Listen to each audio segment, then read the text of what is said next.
নাই, কথা কয় না, থাকবেও না। 73 দল হইবে কেমনি, কথা কয় না, জোরে বলে কথা ঠিক কিনা? আমার বাজানদেরকে বলে পর্দা আলে মা বোনরা যারা শুনতেছে, কোরআন এবং হাদিসের বাহিরে বেহেশতের কোনো রাস্তা আছে? আছে, আছে। তা যদি নাই থাকে, আমি একটু আগে বলছিলাম কবরে প্রশ্ন 3টা, সেই প্রশ্নের ভিতরে তুমি কোন দলের লোক, কোন পীরের মুরিদ, এ কিন্তু পরিচয় নাই। তোমার রব কেটা, তুমি কোন ধর্মের নিয়ম অনুযায়ী চলছো, আর আল্লাহ রসুলকে দেখাইবেন ব্যক্তিকে বলো। এই 3 প্রশ্ন।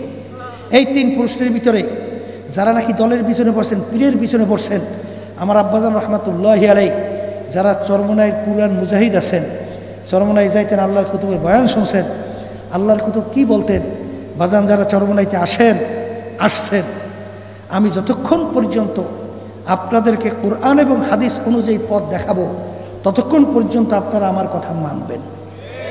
কুরআন মুজাহিদ মনে আছে? আছে, আছে। এরপর আল্লাহ কুতুব কি বলতেন, যখন দেখবেন আমি কোরআন এবং হাদিসের বাহিরে আপনাদেরকে পথ দেখাই বা নির্দেশ করি, তখন আপনাদের দায়িত্ব, কর্তব্য, ওয়াজিব হবে আমার থেকে এখান থেকে ভাইগে যাওয়া। মনে আছে? কারণ আব্বাজান বলতে, যদি কেউ যাইয়া বলেন আমি সর্বনের মুরিদ, এই কথা কিন্তু বাজান কবরে কোনো কাজ হবে না।